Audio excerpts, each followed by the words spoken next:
What sacrifice did you do to receive the baptism in the Holy Spirit? I had to give up alcohol addiction and the friends who dragged me into it. One of the biggest problems I had with alcohol was not being able to control myself. At first, it would give me some pleasure, but then I would sink into it and I'd find myself in the gutter, in the sewer, completely humiliated, completely disorientated in life. Everything I started, I would fail. The consequences were drastic, horrible, and constant. I lived in that cycle of suffering, broken down, and seen as society would look at me and say, "Where are we going to find Jade's body?" And it was so hard because I would try.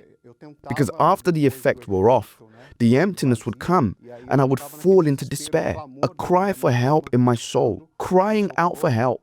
But all it took was a friend coming by with an invitation and I'd fall again, back to the nightlife, back to drinking, and all of that left me in a terrible state. Which Bible verse did you cling to in your pursuit of the baptism in the Holy Spirit? Ephesians 5:18 says, "Do not be drunk with wine, which is dissipation, but be filled with the Spirit."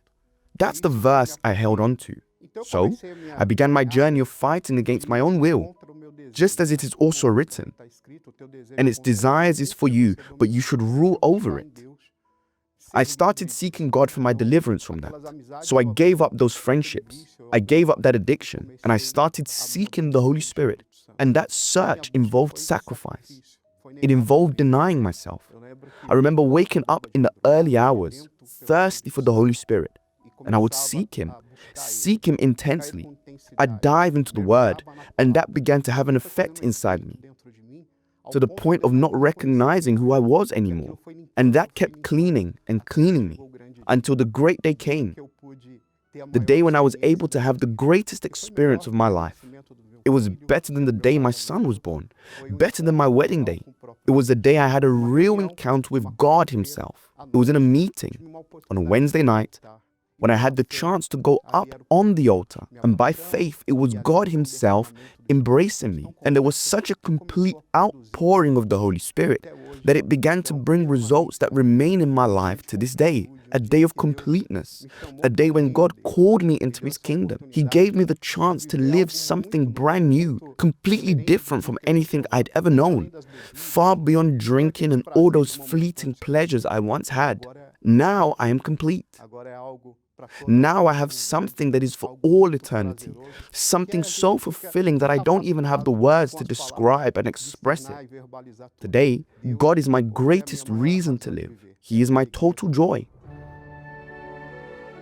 Today I work at a prestigious company. I hold a leadership role. I have a family. I'm happily married. All my children seek and serve God. My whole family was transformed through the change God worked in me. The Holy Spirit did something unimaginable by human standards. He took someone who was in rags, shattered, and changed me into something far better.